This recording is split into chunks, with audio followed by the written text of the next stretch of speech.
بسم الله الرحمن الرحيم ياسين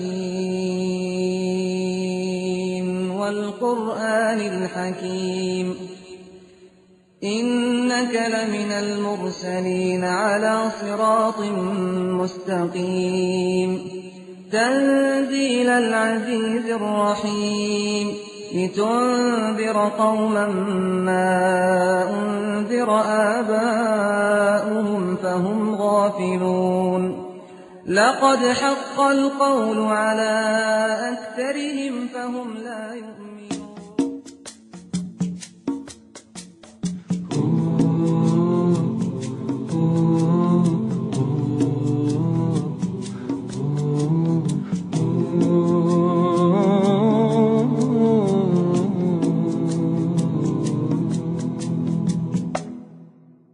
We once had a teacher, the teacher of teachers. He changed the world for the better and made us better creatures. Oh, Allah.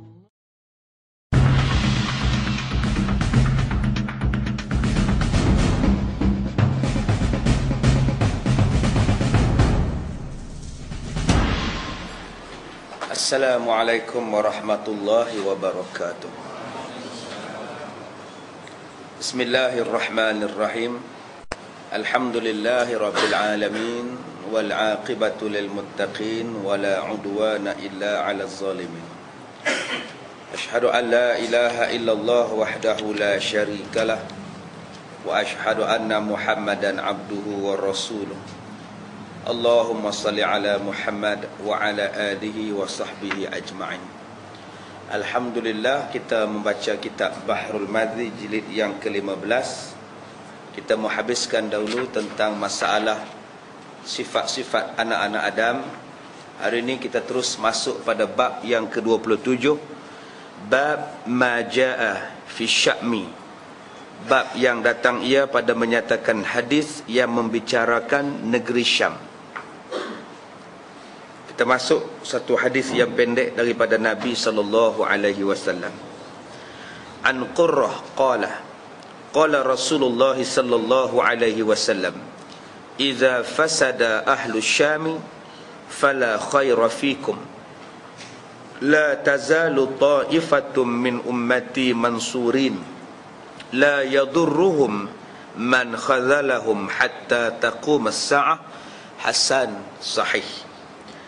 Daripada Qurrah berkata, telah bersabda Nabi sallallahu alaihi wasallam, apabila rosak orang-orang Syam, maka tiadalah kebajikan pada kamu. Sentiasa ada satu puak daripada umatku yang sentiasa berkemenangan.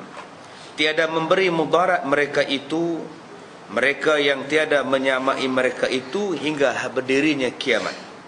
Dan satu lagi hadis, an Bahzi bin Hakim an abihi an jaddihi qal qultu ya Rasulullah aina ta'muruni qala ha huna wa naha biyadihi nahwa Syami. Daripada Bahzi bin Hakim, daripada bapaknya, daripada datuknya, berkata, kataku ya Rasulullah, di manakah engkau suruh aku tinggal?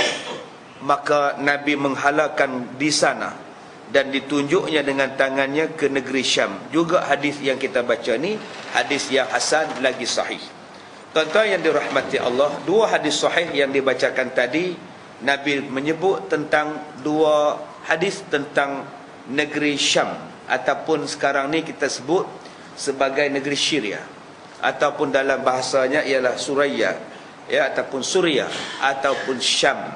Dulu disebut sebagai Syam, sekarang kita sebut sebagai Syria.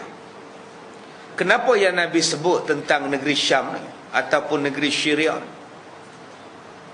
Kalau tuan-tuan, dalam ulama-ulama mengatakan kalau Nabi tidak berpindah ke Madinah, maka Nabi akan berpindah ke Syam. Kalaulah kata Nabi ni tak jadi pindah ke Madinah, maka Nabi ni akan pindah ke Syam. Pasal apa? Pasal Madinah dan Syam ni keadaan masyarakatnya adalah masyarakat yang baik. Keadaan masyarakatnya, negerinya, negeri yang baik. negeri yang lemah lembut, negeri yang tenang-tenang. Maka orang di Syam ni ialah orang yang tenang-tenang. Sampai sekarang ni tuan-tuan yang mana mengaji di Syria ni memang akan dapat membezakan di antara masyarakat Jordan dengan masyarakat Syria. Syria lebih bersopan santun, Syria lebih lembut daripada Jordan. Kerana apa? Kerana yang Nabi sebut keistimewaan Syam. Nanti kita akan baca tentang keistimewaannya. Sehinggalah bila ditanya oleh seorang sahabat Nabi, kalau aku tak mau duduk di Madinah ni, aku nak duduk di mana? Maka kata Nabi, kamu duduk di Syam, kamu tinggal di Syria. Mesti ada satu benda hebat berkaitan dengan Syria ini. Ketahuilah wahai saudaraku, adalah negeri Syam ialah yang masyhur sekarang dengan nama Syria, iaitu duduknya di antara negeri Mesir dan negeri Turki, dan di timurnya ialah tanah Arab, dan di sebelah baratnya pula Laut Putih. Maka negeri Syam ini satu negeri tua, cukup besar dan makmur, dan masyhur di dalam dunia ini selama-lamanya. Daripada dulu lagi tuan-tuan, orang Rom cukup minat kepada Syria ni. Tetapi mereka tidak pernah minat kepada Madinah. Habis saja pada tahap Syria saja. Mereka tak menjangkau lebih daripada Syria. Orang Syam diperintah oleh zaman pada masa itu oleh orang puak-puak Rom. Kenapa puak-puak Rom ini tidak berminat ke Madinah? Hanya mereka berminat setakat Syam saja. Kerana Syam negeri yang makmur, negeri yang mempunyai kemakmuran, negeri yang kaya, negeri yang masyhur, negeri orang bersedak-sedak dan bersuka-suka di dalam dunia. Dan Madinah ni ada apa? Dan mereka tidak pernah menjangka pun bahawa Madinah di satu hari akan menguasai Syam. Sebab itu bila Nabi Muhammad berpindah ke Madinah, mereka tak kisah pun. Daripada Mekah berpindah ke Madinah, berhijrah ke Madinah, orang Rom tak kisah. Sebab apa tak kisah? Walaupun bukan nama mereka tu Aiman, mereka tak kisah sebab mereka tak sangka bahawa orang Arab boleh mengatasi mereka. Mereka tidak sangka Madinah ni dalam tempoh 10 tahun saja boleh menyeberang sampai ke negeri Syam. Sebab itu mereka bila berlaku saja Nabi Muhammad mempunyai kekuatan yang tersendiri, orang Rom di Syam itu sudah risau. Sebab itu berlaku beberapa peperangan di zaman Rasulullah dan selepas itu, selepas kewafatan Rasulullah dengan puak-puak Rom daripada Syria. Kerana apa berlaku? Kerana mereka melihat bahawa potensi umat Islam akan naik. Mereka tak pernah sangka benda ini. Sebab tu mereka tak berminat kepada Madinah. Mereka bukan minat pun, biarlah Muhammad pilih sana, biarlah Nabi datang ke Madinah, tak boleh jadi apa pun. Rupa-rupanya di Madinah inilah pergerakan Islam bermula. Di Madinah inilah membentuk sebuah kerajaan Islam, membentuk sebuah masyarakat moden, membentuk sebuah masyarakat yang sangat hebat, yang akhirnya Syria pun tunduk kepada mereka. Malah bukan setakat Syria, 2/3 dunia tunduk kepada Islam. Bermula daripada mana? Bermula daripada Madinah. Mereka rasa dah cukup apa yang ada di Syria. Buah-buahan yang banyak, hasil bumi yang banyak, masyarakat yang bagus, iklim yang bagus, tak payah nak pergi jauh dah. Maka mereka tidak berminat kepada Madinah dan Mekah. Sebaliknya Mekah dan Madinah pula yang pergi berniaga di Syam. Tuan-tuan belajar tentang Rasulullah mengikut rombongan bapaknya, bapak saudaranya untuk berniaga di Syam. Begitu juga ketika Rasulullah sudah remaja, sudah belia remaja, Rasulullah pergi berniaga di Syam. Kenapa Syam begitu hebat? Kerana penguasaan Rom pada masa itu menjadikan negeri Syam itu adalah negeri perdagangan yang masyhur. Baik, kemudian dengan kerana bagusnya udaranya dan mewah makan minum di dalamnya dan banyak orang di dalamnya, sampai sekarang ni tuan-tuan, kita pergi ke Syria, apa yang disebut dalam kitab yang 68 tahun kitab ini ditulis, kita jumpa di Syria, negeri yang tua, macam tuanya Mesir. Di Syria, negeri yang cukup besar. Di Syria, negeri yang makmur, negeri yang masyhur, negeri yang bagus udaranya, makan minum pun mewah, keadaannya cukup banyak sejarah. Malah disitulah tempat perkuburan beberapa banyak nabi dan ulama dan para wali Allah. Dan di dalamnya pula terdiri beberapa khalifah Rasulullah daripada kerajaan Bani Umayyah. Maka daripada zaman berzaman, negeri ini di bawah takluk raja-raja besar. Bermula daripada satu raja besar berpindah kepada raja besar yang lain, sehingga zahir agama Islam. Lalu orang Arab memiliki negeri Syam, diambil dengan perang daripada perintah kerajaan Rom pada masa itu. Tuan-tuan dirahmati Allah, sekarang ini pun Syria menjadi igawan negara-negara Arab, menjadi igawan dan mimpi ngeri kepada Amerika. Dua negara yang dikatakan boleh memberikan igawan yang buruk kepada Amerika sekarang ialah Iran dan Syria. Sebab itu dalam agenda Amerika, dua negara ini tidak pernah terkeluar daripada agendanya. Kadang-kadang nak dibuat sekatan kepada Iran, dan kadang-kadang sekatan nak dibuat kepada negeri Syria. Sampai sekarang, kenapa yang Amerika, yang Yahudi cukup takut kepada negeri Syria? Saya dah sebut pada tuan-tuan, orang Yahudi pun baca juga hadis. Kadang-kadang orang Yahudi mengkaji hadis lebih daripada kita lagi. Mereka hafal hadis lebih daripada kita lagi. Nabi dah sebut dalam hadis ini, nak tengok bangsa Arab berjaya atau tidak, tengok kepada Syria. Berjaya Syria, berjayalah negara Arab. Kalau rosak negara Syria, rosaklah negara Arab. Sebab itu negara Syria ini sampai sekarang dibuatkan tekanan demi tekanan. Sebab dia menentukan survival orang-orang Arab itu. Selagi mana Syria itu tidur, maka nyenyak tidurlah bangsa Arab. Bila orang Syria bangun, maka orang Arab pun akan bangun. Maka untuk menidurkan orang Arab, musuh-musuh Islam mesti menidurkan Syria terlebih dahulu. Maka tanggungjawab umat Islam ialah membangunkan Syria daripada tidur ni, membangunkan Syria daripada lali ni. Bila umat Islam berjaya membangunkan Syria, maka bangsa Arab tidak akan dapat lagi diperkotak-katikkan, ataupun umat Islam tidak lagi diperkotak-katikkan. Baik, dan Nabi kita pun telah memuliakan negeri Syam sebagaimana yang termasyhur di dalam sejarah, dan memuliakan segala penduduk Syria. Dan berkhabar Nabi kepada sahabat-sahabatnya dengan kemuliaan Syam dan penduduknya. Mulialah orang Arab selepas daripada wafat Nabi. Kalau nak tengok orang Arab hebat, kena tengok kehebatan Syria. Sekarang ni tuan-tuan, orang Arab tak hebat. Walaupun mereka kaya dalam dunia, tapi tak hebat. Palestin yang menjadi jiran mereka pun mereka tak dapat tolong.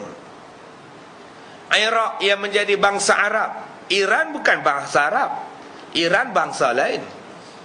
Ya, Iraq itu bangsa Arab. Iraq tu pun tak dapat mereka tolong. Sedangkan kekuatan bangsa Arab cukup hebat bagi pada segi minyak, wang ringgit yang tak terkira banyaknya. Sepatutnya bangsa Arab menjadi bangsa yang paling kuat kerana kekuatan minyak. Kekuatan sesebuah negara bukan tertentu dengan kekuatan tentera semata-mata. Kekuatan sesebuah negara kadang-kadang bergantung kepada beras. Kalau dia tak jual beras, mampus semua orang. Vietnam tak nak jual, Myanmar tak nak jual, Argentina tak nak jual. Nak kata apa? India tak nak jual beras. Sebab itu kekuatan sesebuah negara bukan letak kepada kapal selam ataupun kereta kebal. Tak terletak di situ, kadang-kadang terletak kepada minyak. Tidak bergerak kereta kebal dan tidak bergerak kapal terbang kalau minyak tidak ada. Berpuluh-puluh buah kapal terbang Sukhoi pun Kalau tak ada tuan-tuan minyak, nak bergerak apa? Kalau tak ada beras, lagi tak bergerak. Menung nak makan apa? Sekarang kita disuruh makan ubi. Pulanglah tuan-tuan. Orang dulu suka bagi takut kita. Jaga-jaga nanti Jepun datang, kau mau makan ubi. Rupanya tak payah Jepun datang. Sekarang ni pun dah disyorkan makan ubi. Baik, kemudian Nabi berkata, apabila bangsa Arab, apabila binasa ahli Syam hina dan mundur tadi, tak boleh mempertahankan Islam, maka umat Islam Arab pun mundur. Hai Arab, yakni menjadi hina dan mundur pula, dan payah pula mahu beroleh kemuliaan dan kemenangan. Ini satu tanda Nabi sebut. Nabi kata nak tengok berjaya tak berjaya bangsa Arab, tengoklah kepada Syria. Kalau Syria boleh duk tidur lena ya, selagi itulah. Kita tak nampak pun Syria ni nak bangun. Dia nak bangun tu, dia tengok jam loceng bunyi, dia bangun sat tu, dia tutup jam tu pula, dia tidur balik lah ni. Tak tahu siapa nak pergi kejutkan dia. Dan Nabi kata, la tazalu ta'ifatum min ummati mansurin la yadurruhum man khazalahum hatta taqumas sa'ah. Sentiasa juga satu puak daripada umatku yang akan berkemenangan. La tazalu ta'ifatum min ummati mansurin. Akan ada daripada umat aku, apa zaman sekalipun, mereka ni akan sentiasa menang. La yadurruhum, tak ada siapa boleh menyusahkan mereka. Man khazalahum hatta taqumas sa'ah, sampailah hari kiamat mereka akan menang. Tuan-tuan yang dirahmati Allah, yang kedua janji Nabi dalam hadis ini ialah umat Islam yang sentiasa menang. Siapa dia umat Islam yang sentiasa menang walaupun pada hakikatnya kalah? Iaitu golongan yang berpegang kepada Al-Quran dan As-Sunnah. Golongan ni akan sentiasa menang walaupun nampak pada hakikat kalah. Tuan-tuan, peganglah pada Quran dan hadis. Peganglah pada Al-Quran dan As-Sunnah. Walaupun orang tak suka, walaupun sakit. Nabi kata di akhir zaman, siapa yang pegang Islam ni macam pegang bara api. Kal qabidi alal jamri. Macam kamu genggam bara api. Kal qabidi alal jamri. Jamri itu makna bara. Sebab tu hangat. Cerita pasal dia pun hangat. Kan? Tak faham ya? Tak faham sudah. Kan? Kal qabidi alal jamri. Ya, tentang masalah bara. Jamri ni maknanya bara. Tu jadi cakap tak habis-habis, semua cakap pasal jamri. Pasal apa? Nabi kata Islam ni kalau pegang dia sakit. Walaupun sakit, dengan kita pegangkan bara api itulah dia akan memarakkan api keseluruhannya. Kalau tidak, Islam itu akan padam. Kalau kita biarkan bara itu di atas tanah, dia akan padam dengan sendirinya. Bila api bara dah terpadam, kita nak masak apa? Nak hangatkan badan dengan apa? Nak bagi jadi apa? Sebab itu macam mana pun terpaksalah nak selamatkan bara tu, terpaksa pegang. Pegang pun janji kita boleh bawa tempat yang selamat untuk menghidupkan api, memasak makanan dan sebagainya. Nak pegang Islam itulah sakit, kata Nabi. Nak buat Islam itulah sakit. Nak bercakap pasal Islam itulah sakit. Sakit tuan-tuan. Orang yang ikut Islam ni sempit. Hidup dia sempit. Orang yang berpegang dengan Islam sempit. Sempit. Apa makna sempit? Tuan-tuan pakai macam ini, pakai macam ini, pi Amerika. Pakai serban, pakai jubah ni, pi Amerika. Agak-agak kena tahan tak tuan-tuan? Boh janggut sikit, nama pula Muhammad Osama, confirm kena tuan-tuan. Boh nama Muhammad pun sempit. Allahu Akbar. Tuan-tuan cuba pakai macam ni, pergi masuk Ampang Point.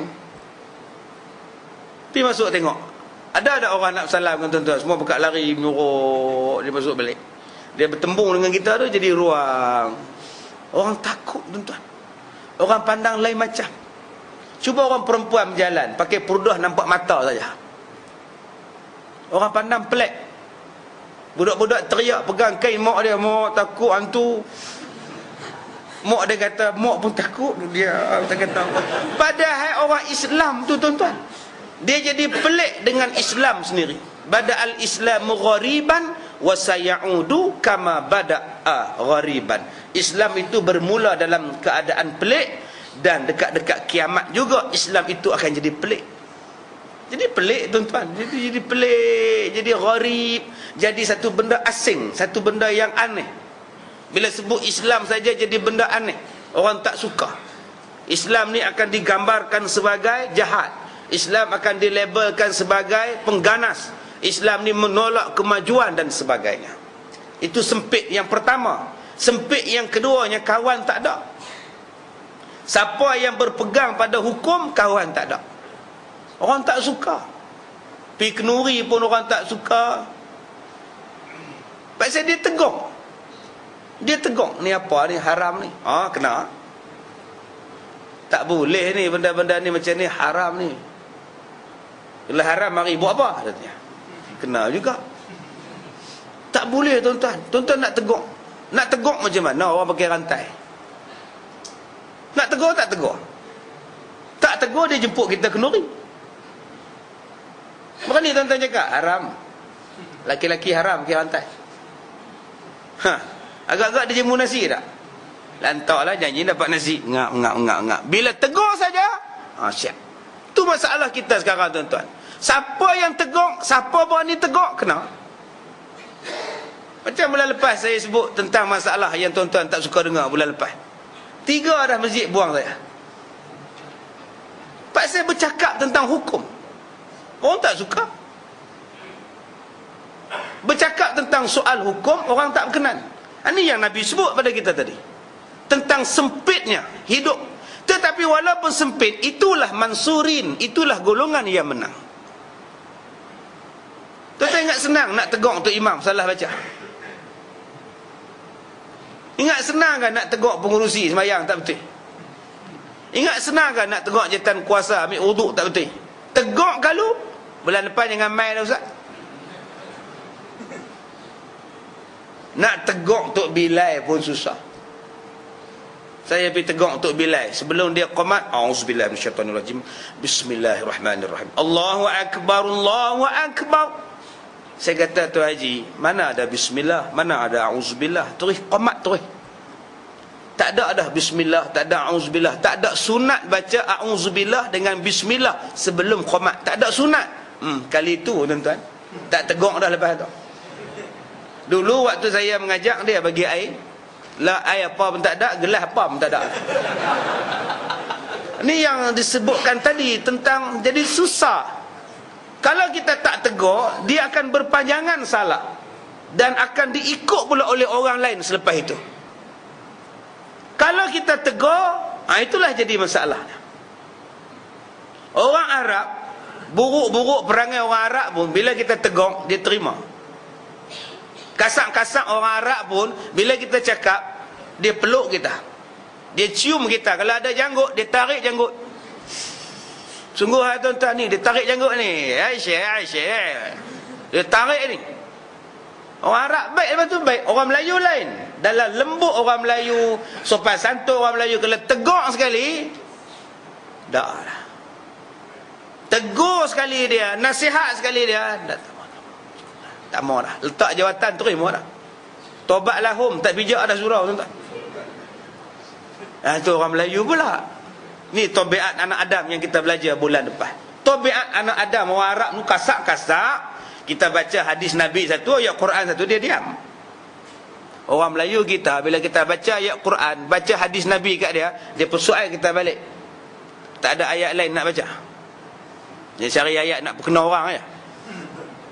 Tu yang kita tak mau. Tak cakap, orang akan pegang apa yang dia buat tu jadi betul. Bila kita cakap, hidup kita sempit, orang tak suka, orang tak berkenan. Tetapi Nabi kata, kamu peganglah Islam. Sempitkah kamu, tenangkah kamu, apakah kamu, la yadurruhum man khazalahum, mereka tak boleh buat apa-apa pada kamu. Tak boleh buat apa-apa. Ada satu tempat buang Dia kata, ustaz malam ni jangan mai.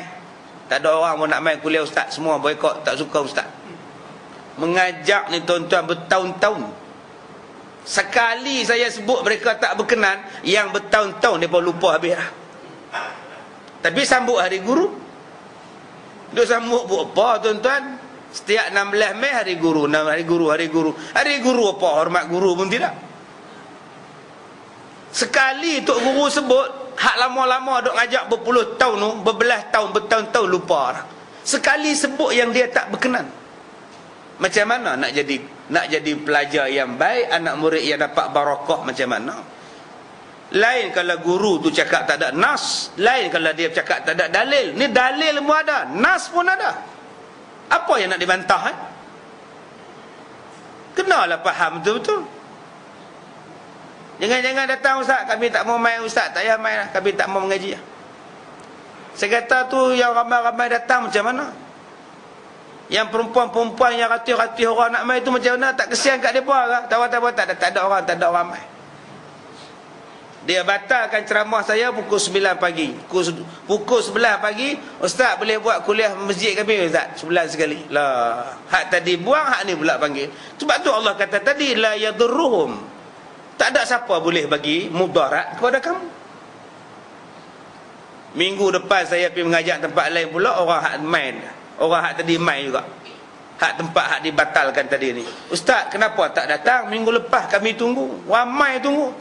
Lah, kata dah buang saya dah. Siapa kata? Sudah.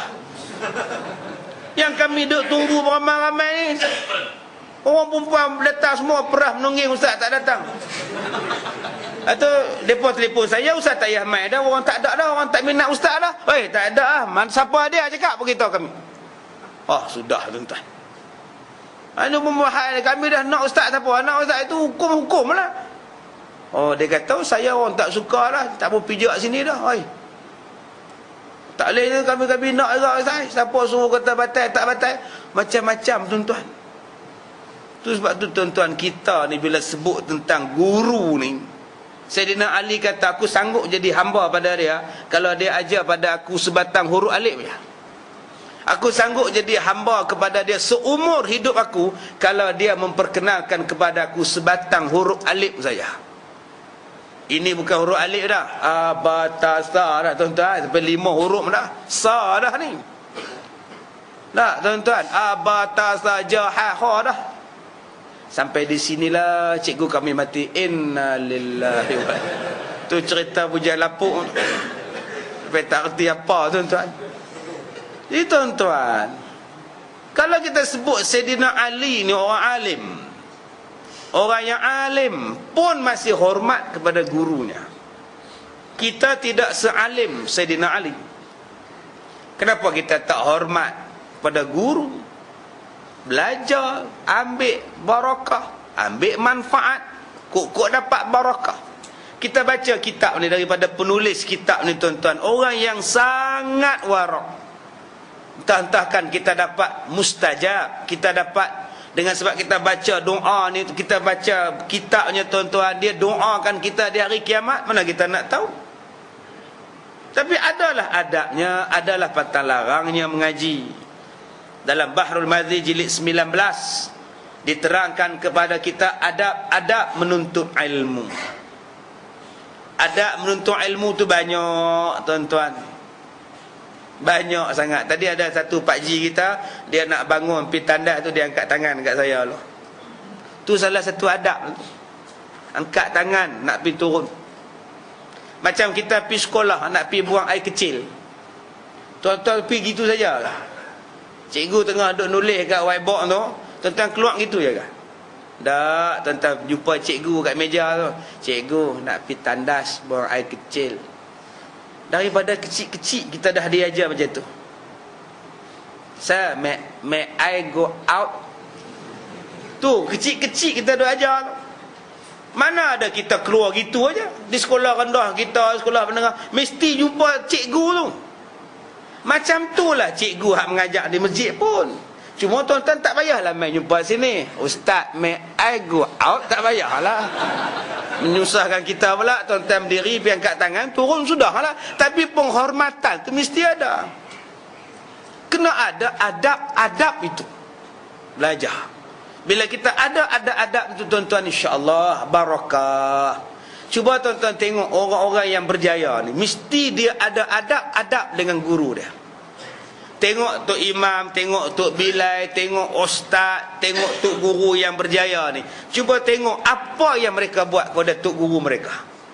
Imam Syafi'i tu tuan-tuan, bila tidur malam, nak lunjuk kaki ke rumah Imam Malik pun tak mau. Nak lunjukkan kaki ke rumah Tok Guru dia Imam Maliki, Imam Malik tu pun dia tak mau tuan-tuan. Punya hormat. Kita apa? Dalam Nabi sebut apa? Jangan kamu panggil guru kamu dengan nama dia. Macam mana jangan kamu panggil mak kamu dengan nama ibu kamu. Nama mak Leha, panggil Leha ya? Tak boleh. Oi Leha, baliklah ayah panggil. Tak boleh seorang anak panggil mak dia Leha, tak boleh. Dia kena panggil mama, ayah suruh balik. Mamam. Kan, suruh balik contohnya. Begitulah juga dengan nama Tok Guru, tak boleh dipanggil dengan nama dia. Malah ni Kazim Madara. Ada. Bohlah ustaz ke jadilah, muallim ke, ada muallim kita ada malam ni. Jadilah. Walaupun dia pangkat cucu kita, dia pangkat anak kita, dia tetap guru kita. Dan sebagai seorang pelajar, seorang murid, dia ada adab dia. Dan begitu juga guru pun dia ada adab dengan anak murid dia. Dia ada adab dengan anak murid dia. Tuan-tuan buka dalam kitab Fiqh Al-Awlawiyat, tulisan Yusuf Qardawi, dalam bab keutamaan pekerjaan. Keutamaan pekerjaan itu kena tengok masa kita buat kerja tu apa keutamaan dia. Kalau kita dengar azan, apa keutamaan bila kita dengar azan? Keutamaan ketika mendengar azan ialah datang sembahyang. Setengah orang keutamaan mendengar azan ialah berhenti main bola. Buat pertandingan 7-11, azan bang di masjid, referee duduk, linesman duduk, semua player semua duduk relax sampai habis. Basyik baca doa lagi, Allahumma rabbah. Habis baca doa, dia tiup whistle balik. Okey, sambung. Keutamaan pada masa itu bukannya main bola, keutamaannya ialah sembahyang. Apa salahnya referee itu jadi imam?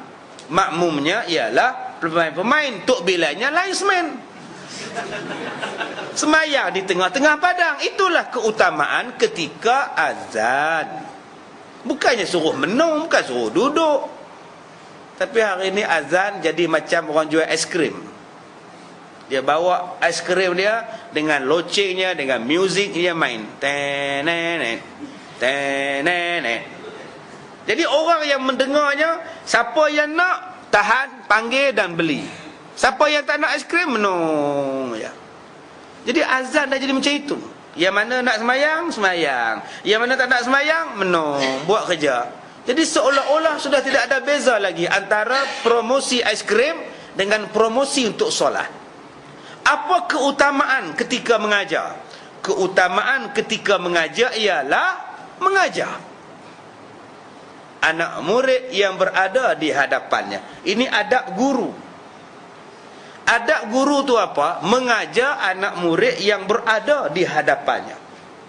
Jangan kisah orang yang tak datang.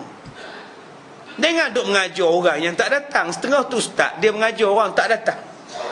Ataupun dia mengajar dengan benda yang tak ada kena mengena dengan apa yang anak murid nak tahu. Ini bukan adab yang baik. Keutamaan guru ialah memahamkan kepada pelajar-pelajarnya. Kadang-kadang tak faham, pelajar tak faham. Ustaz tu kata, apa jenis kono aku tak faham. Aku tak faham apa dia kata. Itu sebab tu anak murid lari. Pasal tak faham. Bila anak murid lari, dia marah pula. Saya tak pernah marah tuan-tuan kalau tuan-tuan tidak. Saya tak pernah marah. Sebab saya tahu saya gagal untuk menjagakan tuan-tuan.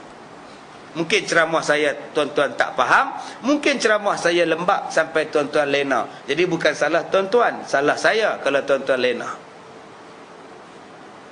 Okey, saya akan marah diri saya dulu sebab saya apa dia lena. Adalah benda hak saya ajar dia tak faham ke, dia mengantuk ke, sampai dia tertidur. Jadi itu adab-adabnya. Baik, kemudian kata Nabi, umat Muhammad yang berkemenangan sampai hari kiamat tadi, la hatta taqumas sa'ah. Kalau mereka berpegang kepada hadis Nabi dan Quran, mereka akan menang sampai kiamat.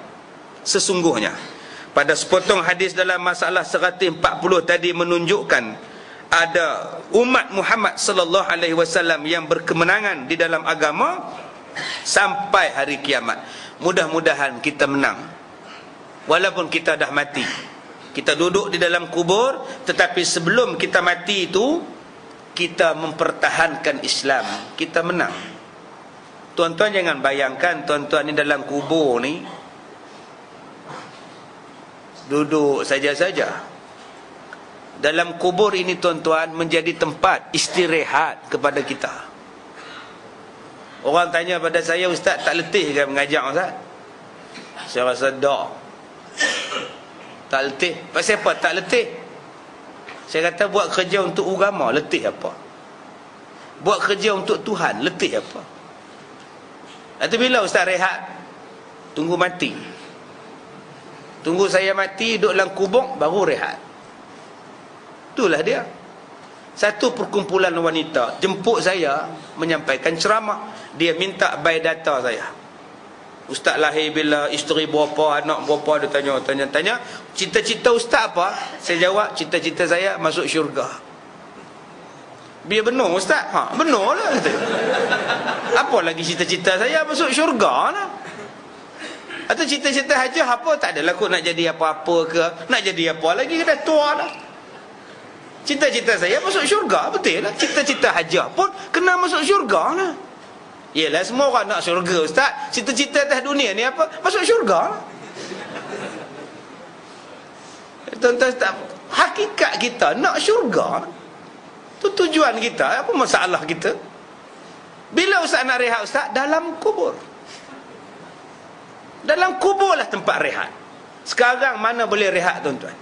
Kalau tuan-tuan kata hari Waisak ni hari cuti, tuan-tuan nak berehat, tuan-tuan nak pergi mana? Tuan-tuan nak pergi PD? Pergilah PD tu. Berapa traffic light? Berapa tol? Berapa duit minyak? Hotel boleh tentu dapat. Rumah penginapan boleh tentu dapat. Nak mandi laut, bersih tak bersih air ni? Nak makan pun boleh tentu dapat lagi. Ramainya manusia cuti nanti. Tuan-tuan boleh berehat tak? Tak boleh rehat juga. Tak boleh berehat. Berehat yang betul-betulnya ialah mati. Itu pun kalau kita jadi orang baik dalam kubur. Bila kita jadi orang baik, rehat betul-betul. Tenang je. Tak ada siapa ganggu. Rehat kita dalam dunia, telefon bunyi. Rehat kita dalam dunia, anak menangis. Rehat kita dalam dunia, ting-ting, jualan langsung sampai. Nak rehat apa? Macam-macam bunyi tuan-tuan. Nak rehat apa tuan-tuan? Tak rehat. Jadi yang rehat betul-betul ialah di dalam kubur. Dengan syarat kita menjadi orang baik. Macam mana nak jadi orang baik? Yang kita bacakan sekarang. Berpegang kepada Quran dan hadis. Menanglah kita. Baik. Kata Abu Isa At-Tirmizi telah berkata Muhammad ibnu Ismail Al-Bukhari. Oh, tu dia nama dia. Imam Bukhari ni nama dia Muhammad bin Ismail. Ya, yang duk tulis kitab Sahih Bukhari ni, yang duk hafal hadis ratusan ribu ni, nama dia ialah Muhammad bin Ismail Al-Bukhari. Tuan-tuan bacalah kitab dia. Belilah kitab tu bukannya mahal pun, dalam 6 buah tebal ni, 6 buah. Tak mahal pun, 600 je. 660, minta diskaun dapatlah 640, 20 kot. Bacalah kitab dia. Tu pun tak habis lagi, baru 6 jilid, belum masuk bab lain lagi. Tuan-tuan baca tebal tu tuan-tuan. Ni kita punya Bahrul Mazi ni 3 kot tebal dia. Baca ni tak payah makan nasi pun tak berarah. Kenyang dah tuan-tuan. Kalau tuan-tuan baca pukul 9 sampai pukul 12 tak rasa lapak tuan-tuan. Nak asal baca aja nak selak lagi. Asal baca aja nak selak. Kalau nak selak tu bacalah. Tak teringat nak makan tuan-tuan. Lapak kita ni jadi kenyang. Pasal apa jadi kenyang? Huraian dia tu, cerita dia tu, sebab hadis tu turun, dia cerita apa yang berlaku pada masa itu. Seronok tuan-tuan bila baca tentang hijab, macam mana turunnya ayat hijab, apa sebab turun ayat hijab, apa turun ayat yang berbunyi dalam surah An-Nur itu, ya ayuhan nabi qul li azwajika wa banatika, apa sebab ayat itu turun, apa jadi hadis sebelum itu. Baca tu pun seronok dah tuan-tuan. Imam Bukhari duk cerita apa, mai Umar Al-Khattab tengok isteri Nabi yang bernama Saudah ni menyorok. Umar kata dekat Saudah, tak payahlah menyorok Saudah, aku tengok hang menyorok tak mana pun aku kenal hang. Terus ada nyorok lah. Umar ni bila orang tengok jumpa Nabi, bila Umar tengok orang jumpa Nabi, orang tengok isteri Nabi, Umar ni kata apa, aku tak seronok lah orang duk tengok isteri Nabi. Aku tak seronok lah isteri Nabi yang mulia ni orang pakat tengok, sebab yang mari ni bukannya baik semua, ada yang hati jahat. Umar jumpa Rasulullah, alangkah baiknya Rasulullah kalau isteri tuan tu pakai hijab ya Rasulullah, di rumah tuan dia pakai hijab ya Rasulullah. Saya seronok tengok. Tak lama selepas itu turun ayat hijab membenarkan kata-kata Umar Al-Khattab radhiyallahu an. Umar pun tuan-tuan menasihati Rasulullah sallallahu alaihi wasallam. Nabi yang mulia ni tuan-tuan, Umar nasihat. Bila Nabi nak pergi semayangkan mayat Abdullah bin Ubay, Umar kata, tuan Rasulullah, saya ni rasa tak patutlah tuan pergi kot, dia tu tak apa nak baik dengan Islam, tak payahlah kot. Umar nasihat Nabi. Nabi kata, tak apalah aku nak pergi juga. Rasa tak molek sangat wahai Rasulullah. Turun ayat Quran melarang Rasulullah semayang atas mayat orang munafik. Apa hak Umar kata ni tuan-tuan berbetulan dengan wahyu yang datang selepas itu. Kalau Nabi Muhammad yang mulia itu pun tuan-tuan, subhanallah, pun menerima nasihat, tambah kita ni siapa tuan-tuan? Siapa kita yang tak boleh terima nasihat, teguran dan sebagainya? Nabi yang mulia pun dinasihati, ditegur oleh sahabat-sahabatnya. Umar Al-Khattab, malah Nabi kadang-kadang tanya, apa yang kamu nak nasihat pada aku, apa pendapat kamu? Baca kisah tu saja pun tuan-tuan kenyang lah. Tak payah makan nasi pun tak apa dah. Sedap tuan-tuan baca kisah Al-Bukhari ni. Baca kisah Abu Talhah dengan isterinya Ummu Sulaim berebutkan rambut Nabi Muhammad sallallahu alaihi wasallam. Berebut rambut tuan-tuan. Nabi ni cukup rambut dia. Bila cukup rambut dia, hak belah kanan satu, belah kiri satu, Nabi asing. Nabi asing tuan-tuan. Tuan-tuan lah, kalau nak rambut Nabi ke nak kereta? Honda Accord hak baru punya. Tuan-tuan nak yang mana? Nak sehelai rambut Nabi ke Honda Accord 2.4? Tuan-tuan nak yang mana? Dua-dua nak. Subhanallah. Nak yang mana tuan-tuan? Nak Honda ke nak rambut Nabi? Oi tuan-tuan, Imam Bukhari kata apa? Kalaulah dapat dekat aku sehelai rambut Nabi, lebih baik daripada dunia dan seluruh isi dunia. Dapat rambut je tuan-tuan. Mulianya mereka memuliakan Rasulullah sallallahu alaihi wasallam. Muawiyah bin Abi Sufyan ada 3 helai rambut Nabi dia simpan. Bila dia mati, sebelum dia mati, dia kata ke anak dia, ambil rambut Nabi, tanam dengan aku sekali. Punya sayang tuan-tuan. Abu Talhah ni dapat segenggam rambut Nabi tuan-tuan. Segenggam tu dia simpan kat rumah dia, yang segenggam lagi pakat bedak kat kawan-kawan dia. Ni rambut Rasulullah, rambut Rasulullah. Kemuliaan dia letak pada Nabi itu. Sudah sebut dah pada tuan-tuan, bila Nabi ambil air semayang, sahabat-sahabat kerumun Nabi. Kerumun buat siapa? Nak tadah air semayang Nabi jangan jatuh ke tanah. Pakat semua nak ambil, nak sapu di muka ni. Yang nak minum pun ada, yang nak sapu di muka pun ada. Pakat berebut, tak pernah jatuh air semayang Nabi ke tanah tuan-tuan. Ni kalau tuan-tuan baca kisah yang ditulis oleh Imam Bukhari ni tuan-tuan dalam kitab dia, Allahu Akbar. Seronok baca tuan-tuan. Bila kita baca kisah-kisah ni, telah berkata Ali bin Al-Madini, bermula umat yang berkemenangan itu ialah asbabul hadis. Ashabul hadis, minta maaf. Ashabul hadis. Ashabul hadis apa dia? Sahabat-sahabat hadis. Ahli-ahli hadis. Kita sebut ashabul kahfi. saudara-saudara gua, sahabat-sahabat gua. Di sini ashabul hadis. Apa maknanya? Iaitu orang yang berpegang kepada sunnah Nabi sallallahu alaihi wasallam, kerana mereka itu berjalan atas hak dan berpegang mereka di atas sunnah Nabi sallallahu alaihi wasallam. Golongan inilah golongan yang sentiasa menang. Jadi cuba kita tanyalah, ada tak kita sekarang ini memperjuangkan sunnah Nabi atau mempertikaikan sunnah Nabi? Mana orang yang mengikut sunnah Nabi ni berjaya? Datanglah zaman apapun jaya. Oh, zaman beras mahal, ikut sunnah Nabi. Nabi kata kami takkan makan melainkan bila lapar, dan kami akan berhenti makan sebelum kami kenyang. Datanglah beras naik macam mana pun, kalau itulah sunnah kita pakai, senang tuan-tuan. Senang. Kan Nabi kata dah, jangan simpan makanan kamu lebih daripada 3 hari. Jangan simpan makanan kamu untuk lebih pada 3 hari. Nabi pesan. Ni beras kita, asal jumpa beras je beli. Asal beli jumpa beras. Kalau jumpa beras beli.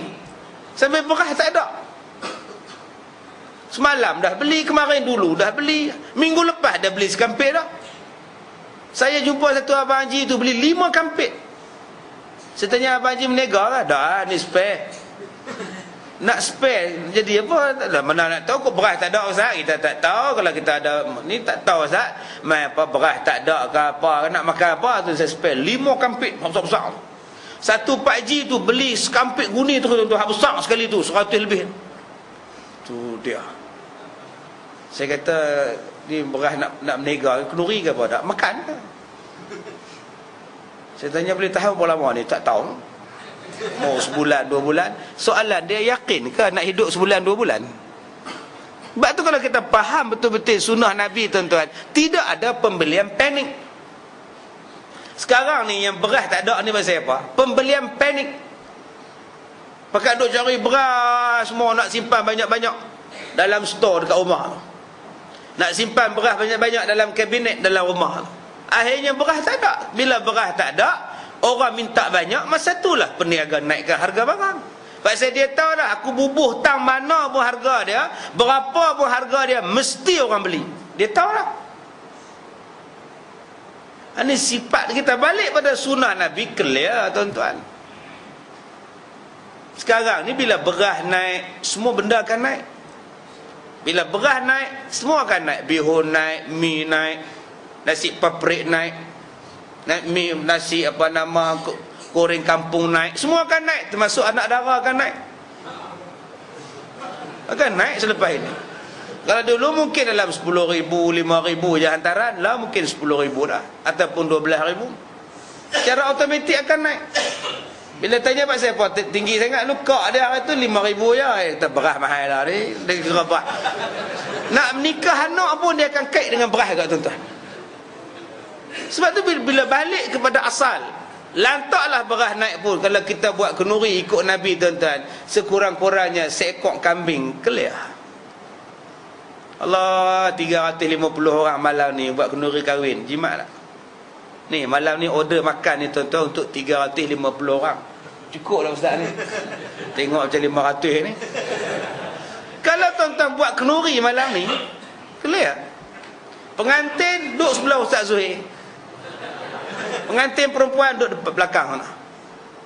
Tuan-tuan hanya perlu seekor kambing saja. Tuan-tuan tak perlu lembu, tak perlu nak apa. Habis kuliah, habis ceramah, beratok main makan. Habis-habis makan pukul 10.30 pakat balik semua. Jimat tak jimat duit? Jimat, ikut sunnah Nabi. Ikut sunnah tuan-tuan. Nabi Muhammad kenduri apa? Paling ringkas. Nabi ambil buah kurma, Nabi gaul dengan tepung dan Nabi goreng. Ambil buah kurma, buang biji, campur dengan tepung dan goreng, dan jamu orang makan. Itu kenduri Nabi paling murah sekali. Ambil cok kodok, buatlah tepung goreng adabi dan tuan-tuan goreng, dan pakat makan semua. Lepas tu semua kentuk, semua turun. Kalau kita ikut sunnah Nabi, di mana-mana pun selamat. Maksud di sini selamatnya apa? Dalam apa zaman sekalipun. Allah Ustaz, ayak tak ada Ustaz, nak ambil air semayang macam mana ni? Air tak ada. Ni. Ambil air semayang dalam botol ni.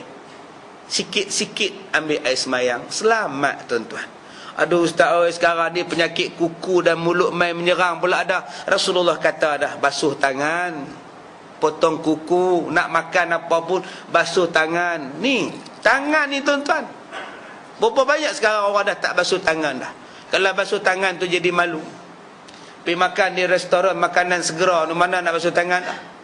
Kalau basuh tangan kata kampung, masuk restoran yang ada ekon-ekon semua ni, semua nak gerpu, nak apa dah. Malu dah nak makan dengan tangan. Ni pok kampung mana datang ni. Dia tak mau dah tuan-tuan. Semua tak basuh. Sekarang jadi apa? Nabi kata dah, basuh najis. Basuh najis dengan air. Ataupun istinja dengan batu. Balik semua kaum disuruh basuh dengan air atau batu. Pasal apa? Guna kertas. Dia basuh berak dengan kertas pasal apa? Dengan kertas tisu tandas. Depa tisu tandas basuh najis. Kita tisu tandas depa lap mulut lepas makan nasi. Tu cantik punya bahasa kita. Lepas depa pergi pegang depa punya, lepas tu depa pergi buat mi kita pula, kotiau apa semua tu. Najis, tak basuh apa? Tak basuh, kemudian pergi masak mi kat kita. Pergi goreng ayam kat kita, pergi bubur apa nama kat kita, kita makan pula. Tu macam mana penyakit tak merebak? Tak dibasuh satu hari. Tak basuh dengan air satu hari, kita pula basuh tangan pun tak ada. Balik kepada asal sifat kebersihan. Sebab itu Nabi kata an-nazaf minal iman. Kebersihan itu sebahagian daripada iman. Tapi tak mau balik pada sunnah. Sunnah dah tak diajar pada kita. Relax sekarang ni banyak benda-benda sunnah. Kalau tuan-tuan baca dalam hadis Nabi tentang basuh tangan, memegang kemaluan dengan tangan kanan pun Nabi larang. Memegang dia pun dengan tangan kanan ni langsung tak layak tuan-tuan. Sekarang ni kita apa tangan kanan kita buat? Kita pun naik takut dah tuan-tuan. Paksa umat Islam hari ni dah tak kisah dah dengan siapa dia order makan. Dengan siapa yang memproses makanan dia. Dengan siapa yang masak makanan pada dia. Orang yang tak pernah mandi hadas besar, orang yang tak pernah bersuci, orang yang tak pernah beristinja dengan cara Islam, hari ni umat Islam disediakan makanan oleh mereka. Tuan-tuan nak harap bersih hati apa tuan-tuan? Kalau kita pun, makanan kita pun dibuat oleh orang yang tidak pernah mandi hadas besar. Nak bersih apa tuan-tuan? Manusia yang sembah berhala tiba-tiba buat makanan pada kita. Duk sembah berhala, tiba-tiba dia yang buat makanan untuk kita. Kita sembah Allah, dia sembah tokong. Dia buat makanan pada kita. Barakah di mana? Ini yang kita sama-sama kita fikirkan. Nabi kata kalau kamu nak selamat di mana zaman pun, tolong pegang kepada sunnah Nabi sallallahu alaihi wasallam. Baik, dan kata ulama, bermula umat Nabi Muhammad yang menang sampai hari kiamat ialah ashabul hadis. Maka ashabul hadis itu ialah selama mana orang yang berpegang dengan jalan Nabi. Bukan maksud berpegang dengan jalan Nabi ni nak ikut Nabi naik unta. Kalau nak ikut Nabi naik unta, bila nak sampai ceramah tuan-tuan? Maksud berpegang pada hukum syarak, berpegang daripada tindakan, berpegang daripada apa keputusan cara Nabi buat, itu maksudnya berpegang kepada hadis. Bukan berpegang kepada hadis jalan Nabi ni kena pakai macam Nabi jubah, ya tidak. Nabi pun tidak memakai jubah tiap-tiap hari. Kadang Nabi pakai seluar, kadang Nabi pakai kain, mengikut kepada keadaan. Tiada keluar ia daripada jalan hak. Macam kita ni sekarang duduk dalam masyarakat berbilang bangsa, takkan kita tak pernah ikut Nabi. Nabi pun hidup dalam masyarakat berbilang bangsa. Malah bangsa Nabi masa Nabi duduk di Madinah lebih teruk daripada bangsa lain. Sebab pada masa itu Nabi hidup dengan bangsa Yahudi. Yahudi ni tuan-tuan tengoklah macam Abdullah bin Salam masuk Islam. Tok guru Yahudi, bangsa Yahudi, nama dia Abdullah bin Salam. Pendeta yang sangat terkenal, alim tentang Taurat dan Injil.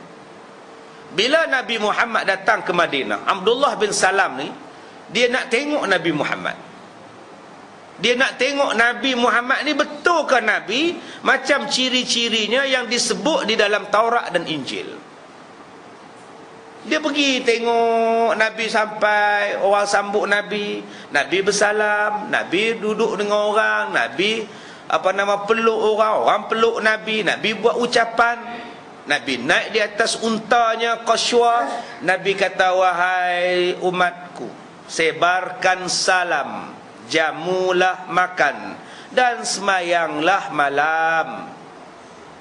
Abdullah bin Salam kata tidak ada satu pun ucapan yang menyokong Nabi Muhammad, yang memberikan kepentingan pribadi pada Nabi Muhammad. Apa yang Nabi Muhammad kata semua untuk kebajikan masyarakat. Sebarkan salam, jamu makanan, yang ketiga semayang malam. Ada tak Nabi kata sokonglah saya, bekerjalah bersama saya? Tidak ada. Yang Nabi suruh ialah untuk diri kita balik. Abdullah bin Salam kata, yang ni bukan orang biasa ni, kompom Nabi. Akhirnya hari itu juga Abdullah bin Salam masuk Islam. Tuan-tuan, Abdullah bin Salam kata dekat Nabi, wahai Rasulullah, dekat dema ya saya masuk Islam. Kang dema apa-apakan saya kang. Jadi saya ni ketua dema, saya ni pemimpin masyarakat, pendeta mereka. Kalau Rasulullah kabarkan, apa kata dema kang? Kamu duduk diam-diam, kamu duduk di sini, biar aku cakap. Jadi Rasulullah pun cakap kepada orang-orang Yahudi, wahai Yahudi, sahabat-sahabat Yahudi, kamu kenal ke Abdullah bin Salam? Saya pun tak kenalnya, dia mengajar kami pun. Dia pangkat tok guru kami lah. Apa cakap dia kami ikut, apa dia buat kami ikut. Pendek kata, apa yang dia suruh semua kami ikut. Dia ni orang alim kami, wahai Muhammad. Kamu tahu tak, Abdullah bin Salam sudah masuk Islam. Menung tok-tok Yahudi ni. Sekarang apa pendapat kamu tentang Abdullah bin Salam? Wahai Muhammad, kalau kamu nak tahu, yang tak boleh pakai sekali dia lah. Paling teruk sekali Abdullah bin Salam. Kami bukannya pakai sangat dah pun. Dalam sekelip mata boleh berubah tuan-tuan Yahudi. Dan Nabi pernah hidup dengan mereka, puak-puak Yahudi ni. Bagaimana cara Nabi membuat dan hidup dengan mereka? Kenapa tidak diambil sunnah Nabi itu dalam masyarakat kita sekarang? Nabi pernah hidup dalam satu masyarakat bersama orang yang bukan Islam. Dan kenapa orang bukan Islam di zaman Rasulullah itu menghormati Islam, menghormati Rasulullah, dan jadi taat kepada Rasulullah sallallahu alaihi wasallam. Baik, kemudian kerana hadis-hadis itu menunjukkan apa-apa perkara yang dikehendaki memperbuatnya, sama ada perkara ibadah, sama ada perkara ibadah, semua dalam hadis ada. Ya, semua dalam hadis ada. Tuan-tuan nak cerita apa ibadah? Nak semayang orang sakit, kita dah belajar. Semayang atas kapal terbang, kita dah belajar. Semayang atas kereta pun kita dah belajar. Apa nak buat kalau jam daripada Ipoh, daripada KL lalu kok Jalan Pang, nak balik apa semua tu jam, nak sampai ke situ pun jam, bukan apa jam, nak semayang sak macam mana kalau tengah jam macam itu? Accident tengah jalan, keadaan jam huru-hara macam baru ni di Seremban tu, lori besi terbalik 4 jam jam, nak semayang macam mana? Besi berterabur tengah lebuh raya. Kalau dapatlah dekat-dekat pencari besi, tuan-tuan, seronok tuan-tuan, rezeki. Macam mana tuan-tuan nak buat? Semua Islam ajar kepada kita. Nak pergi duduk di ISS di angkasa tu, macam mana nak semayang? Nak pergi panjat gunung Everest, nak semayang macam mana? Semua ibadat tersebut. Tuan-tuan dah tanya pada saya dulu, Ustaz, macam mana nak semayang di ISS? Susah Ustaz nak semayang. Saya jawab senang, tak usah pergi. Tak, surau 2-3 tangga pun tak larat panjat, tak panjat tempat tinggi. Bila kita pergi jadi apa? Manfaat pada kita? Ada manfaat tang mana? Ada manfaat tang mana? Tak ada juga pun. Itu pergi buat apa? Tak ada apa benda. Kalau setakat nak main yo-yo di sana, itu dah dibuat oleh mereka 20 tahun yang lepas. Sebab itu yang Islam mengajar kepada kita tentang muamalah, perniagaan Islam. macam mana nak berniaga di dalam dunia, macam mana nak berhubung kait, macam mana nak berjiran, macam mana kita nak membeli, macam mana nak menjual, macam mana nak buat sistem perjalanan di udara, sistem perjalanan di bumi. Sekarang duk marah ni, duk bergaduh tentang jual murah, tambang murah, semua murah ni. Kawan ni buat murah, kawan ni buat murah. Alah, bergaduh dah. Lantak lah tuan-tuan. Janji kita senang, murah lah kuma. Kuma nak bergaduh, bergaduh lah. Tapi janji kami jadi senang terbang, murah. RM1 ke, RM1.9 ke, 99 sen. Hak kawan dia kata, free tu ke, menang tuan-tuan ni. Ya, ini yang kita nak dalam sistem muamalah tu macam mana? Ada tak tentang monopoli? Dalam Islam ni boleh ke satu-satu orang bermonopoli? Umpamanya benda yang menggerakkan kipas, benda yang menjalankan lampu, yang menjalankan lampu ni, bolehkah electricity ini dimonopoli? Dalam Islam adakah pemonopolian di dalam elektrik? Macam mana tuan-tuan? Tadi saya jumpa dengan satu Suruhanjaya. Saya kata saya dah minta api masuk rumah saya dah 3 minggu dah. Masuk sekolah saya. Kenapa sampai sekarang tak boleh? Tak apa ustaz buat surat, tunjukkan semua resit, kita akan hantar. Sehari je. Pasal apa yang boleh mengerah tak nak masuk api sekolah saya? Itu pasal apa? Pasal kerana adanya pemonopolian. Kita tidak ada pilihan. Nak tak nak pun minta lah juga, masuklah api. Bukan masuk free, masuk bayar. Pun tak nak masuk kan. Sebab tu di Amerika ada 5 syarikat elektrik. Hang tak nak masuk, aku pilih yang tu. Hang tak nak supplykan api rumah aku pilih yang tu. Bila ada pemonopolian macam ni tuan-tuan, dia kalau ikut kepala dia ya, kalau kata nak untung, naik saja. Sebab tu balik kepada Islam. Pemonopolian tu apa benda? Bolehkah tuan-tuan monopoli satu benda yang semua dipakai oleh rakyat? Bolehkah dipegang pada satu syarikat sahaja untuk menguasai satu pasaran yang sangat luas dan orang terpaksa pakai benda itu? Ini satu bentuk yang tidak dibenarkan di dalam agama kita. Kerana tidak menjaga kepentingan orang yang susah, tidak menjaga kepentingan rakyat yang miskin. Ini yang dikatakan sunnah Nabi tadi ni. Sunnah Nabi ni nak jaga orang miskin, nak jaga janda-janda miskin, nak jaga orang tua-tua, nak jaga orang yang ni. Bila dibuatkan macam ini, jadi apa? Lepas tu balik pada asal balik. Dah elok lah dulu kita ada lembaga. Langut-langut naik, dah elok dah. Dulu kan, langut-langut naik, LLN. Kita pergi tukar kot lain pun dah. Sekarang jadi apa? Tuan-tuan cuba tengok handphone tuan-tuan. Ada 5-6 syarikat telekomunikasi. Kan senang pada tuan-tuan. Agak-agak package dia tak menarik, tuan-tuan tukar package lain. Agak-agak package dia ni mahal, tukar package lain. Package ni pula dia kata 500 SMS percuma. Pakai yang dia pula. Tukar kad saja. Kawan ni pula kata 1000 SMS percuma dan 1000 jam percuma. Loh, tu dia tuan-tuan. Ini yang pentingnya, kalau ada satu saja syarikat handphone, tak jenuh kita. Serupa itulah dengan electricity. Kalau nak diswastakan, buat 5-6 syarikat. Beli kad saya buka meter elektrik. Agak-agak kawan sana promosinya bagus, buka kad lama, masuk kad baru. Barulah ada kebajikan.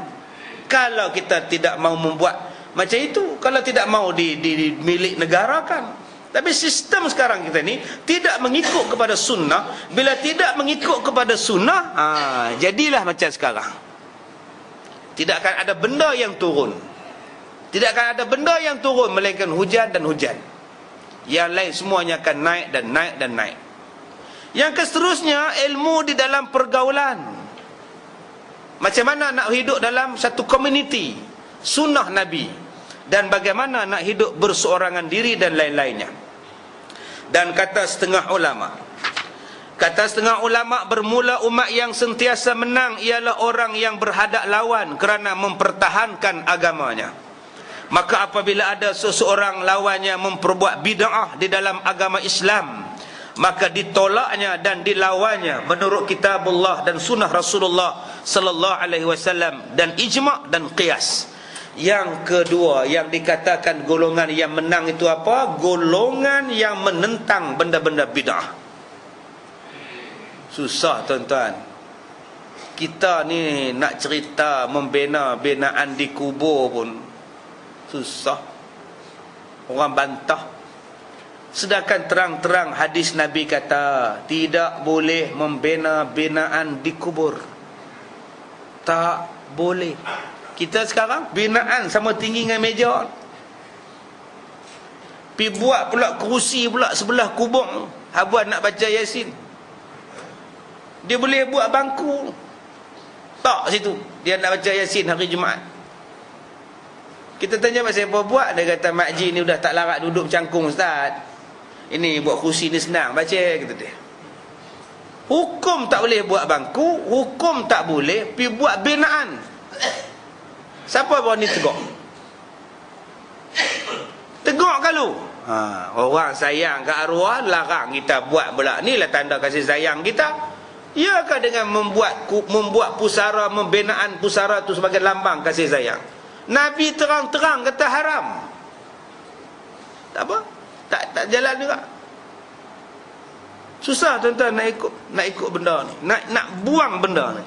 Macam kita buat kenuri selepas mati. Kenapa perlu tunggu 40 hari untuk buat? Kenapa perlu tunggu 100 hari untuk buat? Tak bolehkah buat tanpa ada hari-hari? Asal ada duit buatlah, ingat kat orang tua, silakan. Asal ada rezeki sikit, ingatlah kenuri kat arwah lah kubur nu, kita buat jamu kokok pahala sampai kat dia, silakan. Yang Nabi larang mengikut hari.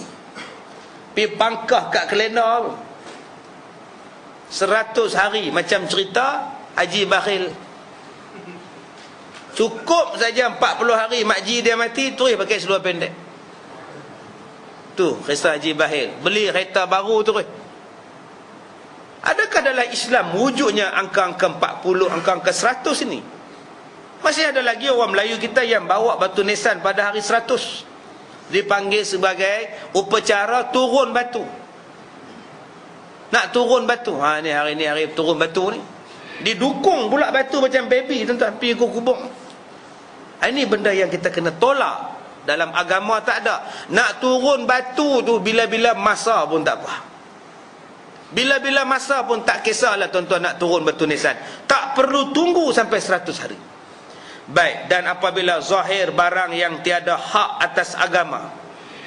Kalau jelas kelihatan benda tak ada agama itu jelas kelihatan dan dibuat oleh manusia, maka hendaklah dilawannya, dilarangnya, dinasihatinya atau diajar tegurnya. Maka selama mana ia menyangkak dan mempertahankan agamanya daripada segala yang tersebut itu, tiadalah keluar ia daripada golongan yang sentiasa menang. Kalau dia sentiasa membantah benda-benda ini, maka dia adalah golongan yang menang, walaupun orang tak suka dengan dia. Walaupun orang tak suka. Tuan-tuan yang dirahmati Allah, tuan-tuan ni yang dengar ceramah saya, yang dengar kuliah, sama ada daripada siaran langsung kita malam ini ataupun melalui rakaman ni, banyak orang jadi ustaz yang dengar, jadi tok imam yang dengar, tok bilai yang dengar, tok guru yang dengar. Apa kata kita ubah masyarakat kita ni, di mana-mana saja depa jemput kita. Tuan-tuan di sini tok imam, orang jemput baca Yasin, pak saya nak pergi umrah. Jangan baca saja. Jangan baca saja. Baca Yasin tu cuba buat 10 minit, 20 minit tazkirah sebelum baca Yasin. Bagi salah lebih kurang, terima kasih kepada tuan rumah kerana menjemput kita di Mu'asyura untuk sama-sama baca Yasin, meraihkan keberkatan mereka menunaikan umrah. Jadi sebelum kita baca Yasin ni tuan-tuan, saya nak sentuh sikit tentang perkara-perkara yang bid'ah yang berlaku selalunya di tanah suci, di Mekah, depan Kaabah dan sebagainya. Ceritalah sikit, ambillah manfaat sikit. Kalau mereka panggil kita baca doa selamat pasal nak sambut hari jadi anak, cerita dekat dia macam mana sambutan secara Islam tu. Adakah sambutan secara Islam dia suruh kita ni tiup lilin? Lilin dilarang ditiup sempena hari jadi ke hari apa, tak boleh. Kenapa kita masih lagi mengekalkan adat Kristian dalam sambutan hari jadi anak kita? Cuba kita buat benda-benda itu tuan-tuan. Di mana-mana pun kita masuk rumah baru, orang jemput kita baca doa selamat, kita cakap dalam rumah tu, mesti mereka dengar. Kalau mereka tak dengar, siapa nak baca doa? Ustaz, tak payah buat ceramah Ustaz, tolong baca doa je. Tuan-tuan baliklah. Apa baca aku tak mau. Buat ceramah sikit dalam 5 minit. Jangan panjang sangat, sampai 2 jam setengah. Air ketul tu cayak habis dah. Tu air sirap tu tak ada dah, ice cube tak ada dah. Dalam 5 minit, 10 minit jadilah. Tadi saya baca doa selamat pada pejabat lawyer. Pagi-pagi buta dia tuan-tuan. Depa buat doa selamat. Ceramah sikit. Dengan lawyer sana ada, lawyer sini ada, hak India pun ada, dia punya kerani Cina pun ada. Ceramah. Apa peranan lawyer? Apa benda hak lawyer boleh lawyerkan? Apa benda yang tak perlu dilawyerkan? Jadilah. Jangan baca doa saja. Kita nak buang benda-benda ini, yang bid'ah ni. Maka kita mempertahankan itu, memperjuangkan Islam itu, dipanggil mansurin. Yang ketiga, siapa golongan berjaya?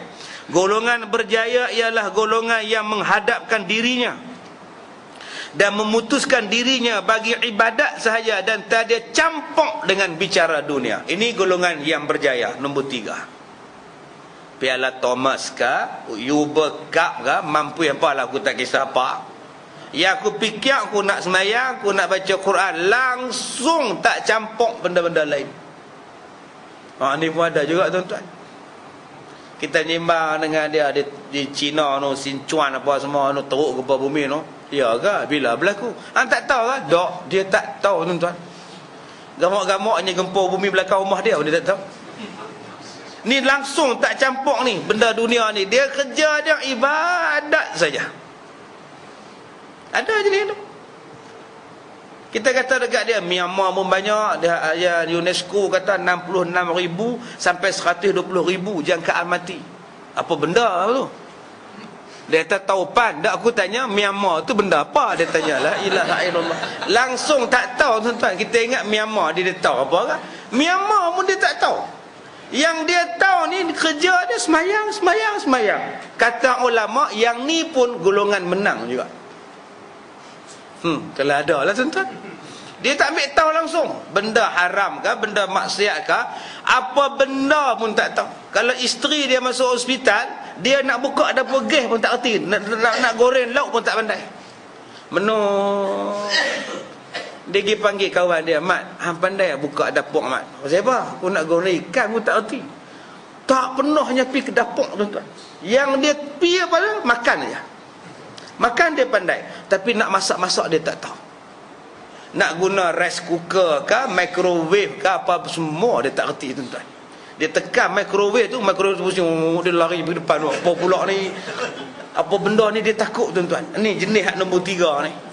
Jenis langsung tak tahu apa. Kerja dia kerja untuk akhirat saja. Tuan-tuan nak sebut golongan apa ni? Maka sekalian orang yang tersebut pada keterangan di atas disabdakan oleh Nabi sallallahu alaihi wasallam sebagai golongan yang sentiasa berjaya. Tiada siapa boleh bagi mudarat kepada mereka. Tiada siapa yang boleh menyamai mereka dan meninggalkan mereka itu, dan mereka sentiasa akan menang. Jadi tuan-tuan, ada 3 golongan yang Nabi kata kita akan menang. Yang pertama, golongan yang mengikut sunnah Nabi. Yang keduanya ialah golongan yang sentiasa menentang benda-benda bid'ah. Dan yang ketiganya ialah orang yang tak campur dengan dunia. Kerjanya untuk ibadat sahaja. Baik, masalah terakhir. Tinggal diam di negeri Syam dan berumah tangga di dalamnya itu, ada Nabi kita tunjukkan bagusnya. Kerana sahabat Nabi bertanya kepada Nabi, di manakah tempat tinggal yang terbaik selepas Madinah, selepas Mekah? Maka ditunjukkan oleh Nabi negeri Syria, dan tiada dihalakannya tempat negeri lain. Ulama-ulama berbincang antara Mekah, Madinah, mana paling baik?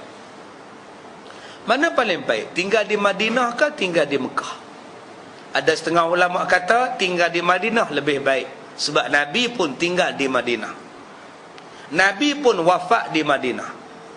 Dan jasad Rasulullah tidak dibawa balik ke Mekah untuk dikebumikan. Sebaliknya dikebumikan di Madinah. Menunjukkan bahawa Madinah lebih baik daripada Mekah. Ada pula yang kata Mekah lebih baik daripada Madinah. Sebab di Mekah tu ada Kaabah dan sebagainya. Tetapi jumhur ulama kita Madinah kata hak elok. Lepas tu mari Mekah. Lepas Mekah tu apa? Disebut di sini Syariah. Atau Ustaz kami nak pindah sana ke Ustaz? Tak payahlah, tuan-tuan duduklah di sini. Ini tempat lahir kita. Tapi kalau nak pergi mengaji ke ataupun nak bercuti ke, nak melancong melawat ke, pergi Syariah lah. Orang perempuan Syariah baik-baik. Nah, baik-baik tuan-tuan. Hak mana ada duit boleh lah menikah sana. Mahal tuan-tuan, 100,000 tak kurang. Nak beli Honda Accord ke Syariah? Pula lah tuan-tuan. An Bahzi bin Hakim an abihi an jaddihi qala qultu ya Rasulullah aina ta'muruni qala ha huna wa naha bi yadihi nahwa syahmi. Sahabat saya menikah dengan orang Syria seorang. Nah, dia pergi mengaji di sana, kahwin dengan orang Syria tu Arab. Setahun 2 kali kena balik. Perjanjian dia setahun 2 kali kena bawa balik ke negeri dia. Duit ada ke duit tak ada, perjanjian kena balik tuan-tuan. Ya. Memang segaklah tu Arab. Tapi perjanjian kena balik sana. Perjanjian kena balik. Ini perjanjian sebelum nikah. Ya, perjanjian sebelum nikah. Jadi yang mana belum nikah boleh buat perjanjian. Abang, kalau abang nak kahwin dengan saya, awak kalau nak kahwin dengan kita tak nak masak tau. Ini perjanjian belum kahwin. Awak, kan sekarang ni orang kalau bercinta semua guna awak. Nyampah tu tengok tuan-tuan. Awak, kalau awak nak kahwin dengan kita tak nak masak tau. Perjanjian kita tak nak masak, kita tak nak basuh kain, kita tak nak kemas rumah tau. Jadi kalau perjanjian macam itu, kena ikut lah. Kalau awak nak kahwin dengan kita tak nak masak, kita tak nak basuh kain, kita tak nak buat kerja apa pun tak nak. Itu kamu nak apa? Nak menampar. Jadi kalau tuan-tuan setuju, okey, you tak payah masak pun tak apa. I cari pembantu rumah.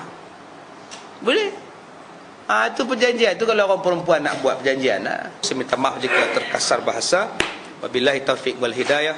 Assalamualaikum warahmatullahi wabarakatuh.